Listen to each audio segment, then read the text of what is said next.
कई बार आप अपने आप को बदलने का बहुत प्रयास करते हैं, लेकिन आप अपने आप को बदल नहीं पाते हैं। और कई बार आप दूसरों को बदलने की भी बहुत ज्यादा कोशिश करते हैं, लेकिन वो कोशिश सफल नहीं हो पाती है। आप चाहते तो हैं कि आप खुद को या दूसरों को बहुत अच्छे से बदल पाएं, लेकिन आप ऐसा नहीं कर पाते हैं। इसके पीछे क्या रीजन है, आज हम जानने की कोशिश करते हैं इस कहानी के माध्यम से। और आज हम जानेंगे कि यदि आप अपने आप को या किसी को बदलना चाहते भी हैं तो उसका क्या तरीका हो सकता है। एक बार एक राजा के दरबार में एक व्यक्ति पहुंचा और कहने लगा कि मुझे आप अपने यहाँ किसी भी हालत में काम पर रख लीजिए। राजा ने कहा कि भाई, आप में ऐसा कौन सा गुण है कि मैं आपको अपने दरबार में काम पर रख लूं। उस व्यक्ति ने कहा कि मैं आपकी बहुत बड़ी समस्या का समाधान चुटकियों में कर सकता हूं। राजा ने कहा कि वो कैसे। उस व्यक्ति ने कहा कि मैं किसी भी व्यक्ति को देखकर या जानवर को देखकर उसके बारे में सच बता सकता हूं। अब राजा को विश्वास नहीं हुआ, लेकिन उसने सोचा कि यदि व्यक्ति ऐसा बोल रहा है तो मैं इसको परखूंगा और इसको काम पर रख लेता हूँ। राजा ने कहा कि ठीक है, मैं तुम्हें काम पर रखने के लिए तैयार हूँ। तुम्हें मैं अपने अस्तबल का मेन व्यक्ति बना देता हूँ। तुम मेरे सारे के सारे घोड़ों को बहुत अच्छे से संभालना। उस व्यक्ति ने कहा कि ठीक है, और आपका बहुत बहुत धन्यवाद कि आपने मेरे कहने पर मुझे काम पर रख लिया। व्यक्ति को काम करते हुए थोड़े दिन बीत चुके थे। राजा ने सोचा कि मुझे इस व्यक्ति को परखना चाहिए कि ये जो बोल रहा था वो बात सच भी थी या फिर झूठ थी। तो राजा अस्तबल में गया और उस व्यक्ति से कहने लगा कि देखो, ये मेरा सबसे महंगा घोड़ा है, सबसे शानदार घोड़ा है और मैंने इसे बहुत ही मेहनत से कमाया है। उस व्यक्ति ने राजा को कहा कि राजा साहब, आपकी ये सारी बातें तो ठीक है, लेकिन गुस्ताफी माफ हो, मैं आपको इस घोड़े के बारे में एक बात बताना चाहता हूँ। यदि आप इजाजत दे तो मैं आपको बताऊं।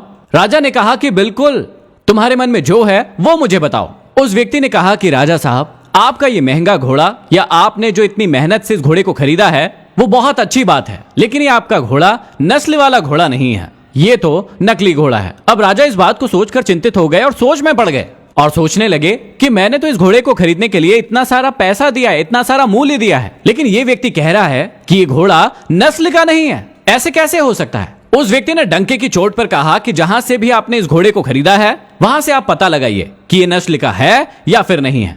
राजा ने ऐसा ही किया। जिस व्यक्ति से उसने वो घोड़ा खरीदा था उस व्यक्ति को बुलाया कि जो भी बात हो सच बताना, नहीं तो तुम्हारी गर्दन कटवा दी जाएगी। वो व्यक्ति बहुत ज्यादा डर गया और कहने लगा, राजा साहब, मुझे माफ कर दो, मैंने आपसे झूठ कहा था। ये घोड़ा था तो नस्ल का ही, लेकिन इसकी माँ इसको जन्म देने के बाद ही मर गई थी। मैंने सोचा कि अब क्या किया जाए, मुझे इस घोड़े को बचाना था और इसलिए मैंने इस घोड़े को गाय के साथ रख दिया और गाय के साथ ही ये घोड़ा धीरे धीरे करके बड़ा हुआ और जब आप मेरे पास आए तो मैंने ये घोड़ा आपको दे दिया। राजा को उसकी इस बात पर बहुत ज्यादा गुस्सा आया कि तुम मेरे साथ ऐसा कैसे कर सकते हो, लेकिन वो राजा खुश भी हुआ कि उन्हें सच का पता चल चुका था। वो उस व्यक्ति पर बहुत ज्यादा खुश हुए कि तुम्हारी वजह से मुझे सच्चाई का पता चला है और मैं तुम्हें इनाम देना चाहता हूँ। राजा ने कहा कि मैं तुम्हें बहुत सारी भेड़, बकरियां और मुर्गे इनाम में देता हूँ, जाओ मेरे लिए और काम करो। राजा ने कहा कि बाकी सारी बातें ठीक है, तुम मुझे ये तो बताओ कि तुम्हें ये पता कैसे चला कि घोड़ा नस्ली नहीं है। उस व्यक्ति ने कहा कि ये पता लगाना तो मेरे लिए बड़ी ही आसान सी बात थी,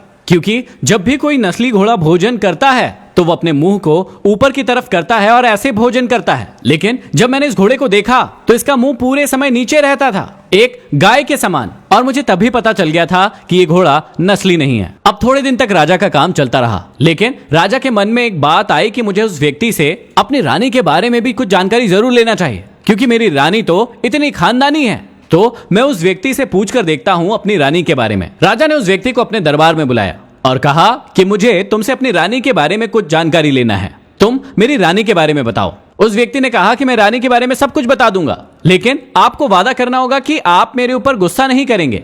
राजा ने कहा, बिल्कुल गुस्सा नहीं करूंगा, क्योंकि मेरी रानी तो इतनी अच्छी है, मैं तुम पर गुस्सा क्यों करूंगा। उस व्यक्ति ने राजा को कहा कि आपकी रानी खानदानी बिल्कुल भी नहीं है, वो तो किसी नीचे घराने की है। और इस बात को सुनकर राजा बहुत ही ज्यादा गुस्से में आ गए और उस व्यक्ति से पूछने लगे कि तुम ऐसा कैसे कह सकते हो। उस व्यक्ति ने कहा कि मैंने पहले ही आपसे कहा था कि आप गुस्सा नहीं करेंगे, लेकिन अभी आप तो गुस्सा कर रहे हैं। यदि आपको वाकई में सच का पता लगाना है तो आप रानी की माँ को जाकर पूछिए कि सच क्या है, हो सकता है वो आपको सच बता देंगी।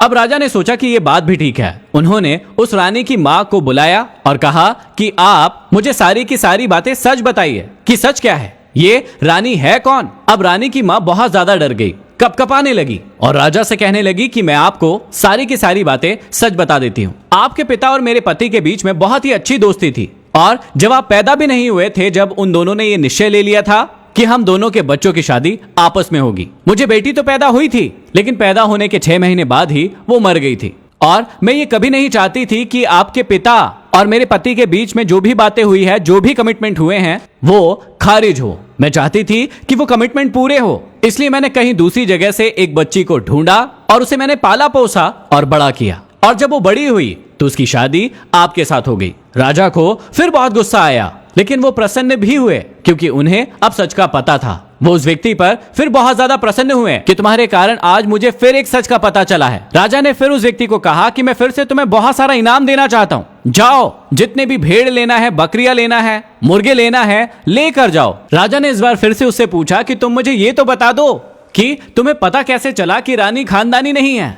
उस व्यक्ति ने कहा कि ये पता लगाना तो मेरे लिए बड़ा ही आसान था कि ये रानी खानदानी नहीं है, क्योंकि कोई भी खानदानी महिला हर व्यक्ति से अच्छे से बातें करती है, गाली गलौच नहीं करती है, बुरा व्यवहार नहीं करती है। लेकिन जब मैंने रानी को देखा तो मैंने पाया कि हर व्यक्ति को गाली गलौच करती रहती है, हर व्यक्ति से अच्छे से बातें नहीं करती है, अकड़ दिखाते रहती है, जबकि एक खानदानी महिला कभी भी ऐसा नहीं करती। अब थोड़े दिन और बीते, राजा बहुत खुशी खुशी रहने लगा। लेकिन थोड़े दिन के बाद राजा के मन में आया कि मुझे इस व्यक्ति से अपने बारे में जानना चाहिए, क्योंकि मैं तो इतना प्रतापी हूँ, मैं तो इतना बड़ा राजा हूँ। ये व्यक्ति मेरे बारे में क्या सच बताएगा, ये मुझे इस व्यक्ति से जरूर जानना चाहिए। राजा ने फिर उस व्यक्ति को दरबार में बुलाया और कहा कि आज तुम्हें मेरे बारे में सच बताना है कि मेरी सच्चाई क्या है। उस व्यक्ति ने कहा कि महाराज, मैं आपकी सच्चाई बताने के लिए बिल्कुल तैयार हूँ, लेकिन आपको मुझसे एक वादा करना होगा कि आप मुझे अपने सैनिकों के द्वारा मरवाएंगे नहीं।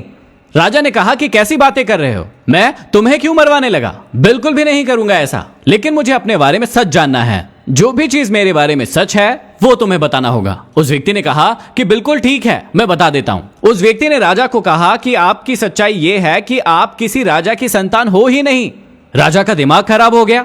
राजा सोचने लगे कि ये कैसी बात कर रहा है, मैं इतना बड़ा राजा हूं और ये व्यक्ति कह रहा है कि मैं किसी राजा की संतान ही नहीं हूं। वो फिर से गुस्सा हो गए, लेकिन व्यक्ति ने कहा कि आप इस बात को अपनी माँ से पूछ सकते हैं, सच्चाई को जान सकते हैं। राजा अपनी माँ के पास गुस्से में गया और पूछने लगा कि माँ, मुझे सच्चाई बताओ कि मैं कौन हूँ, मैं कहाँ से आया हूँ और वाकई में मैं राजा की संतान हूँ या नहीं हूँ। राजा की माँ ने सच्चाई बताई कि जब तुम्हारे पिता और मेरी शादी हुई तो उसके कई सालों बाद तक हमें कोई भी बच्चा नहीं हुआ, कोई भी संतान नहीं हुई। लेकिन इस राज्य को चलाने के लिए एक उत्तराधिकारी तो चाहिए ही था, और हमारे यहाँ पर एक गडरिया काम करता था, उसे एक पुत्र धन की प्राप्ति हुई थी जो कि तुम हो, और तुमको हमने गोद ले लिया, पाला पोसा, बड़ा बनाया और आज तुम राजा बन गए। राजा का दिमाग बहुत ज्यादा खराब हो रहा था, लेकिन वो खुश भी था क्योंकि उसे सच का पता चल गया था। लेकिन वो उस व्यक्ति के पास दौड़ते दौड़ते गया और उससे कहा कि यार, तुम्हें पता कैसे चला कि मैं राजा की संतान नहीं हूँ? इतना बड़ा सीक्रेट जो आज तक मुझे खुद पता नहीं चला,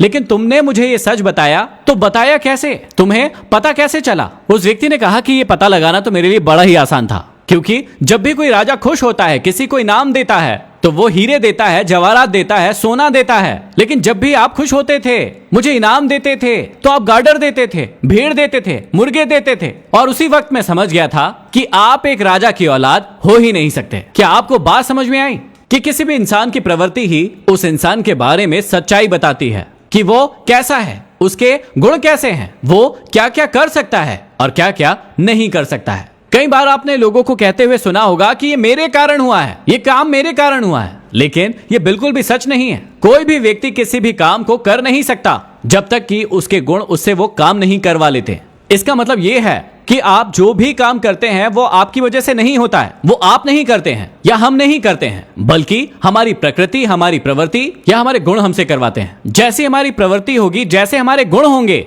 वैसे ही हमारा जीवन भी होगा। हम कई बार लोगों को बदलने की कोशिश करते हैं, लेकिन उनकी प्रवृत्ति या प्रकृति या गुण देखे बिना आप खुद को या किसी व्यक्ति को बदलने की कोशिश तो करते हैं, लेकिन कभी भी ये नहीं सोचते हैं कि उस व्यक्ति के गुण क्या है, उस व्यक्ति की प्रवृत्ति कैसी है, उस व्यक्ति की प्रकृति कैसी है, या साफ सा मतलब में कहूं तो उसका नेचर कैसा है। जिस व्यक्ति का नेचर जैसा होता है वो वैसा ही काम करता है, उसके अलावा वो किसी और प्रकार का काम कर ही नहीं सकता है। लेकिन फिर भी हम उस व्यक्ति को उसके नेचर के खिलाफ जाने के लिए मनाते हैं कि आपको इस अकॉर्डिंग काम करना है। लेकिन इस बात को हमेशा याद रखना कि जिस व्यक्ति की जैसी प्रकृति होती है, जैसा नेचर होता है, वो वैसा ही काम करेगा। इंसान का नेचर मुख्य रूप से 3 प्रकार का होता है। पहला होता है सात्विक, दूसरा होता है राजसिक और तीसरा होता है तामसिक। सात्विक नेचर के लोग वो होते हैं जो इस बात को बहुत अच्छे से जानते हैं कि जितने भी कर्म हम कर रहे हैं या जितने भी कर्मों के फल हमें मिल रहे हैं वो हमारी प्रकृति, हमारे नेचर या हमारे गुणों के कारण हमें मिल रहे हैं। जितना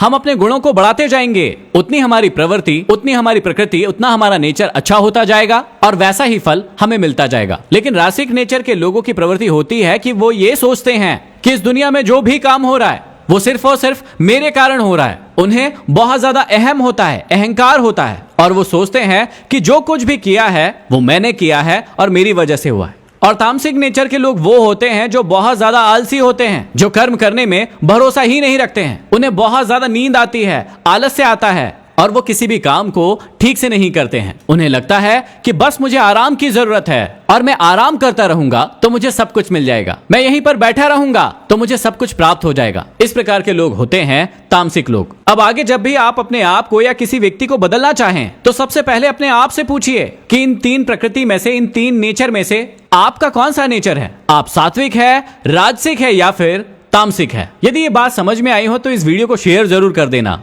ताकि हर व्यक्ति को उसका नेचर और उसकी प्रकृति समझ में आए। अगले वीडियो में फिर मिलते हैं किसी नए टॉपिक के साथ। तब तक के लिए धन्यवाद।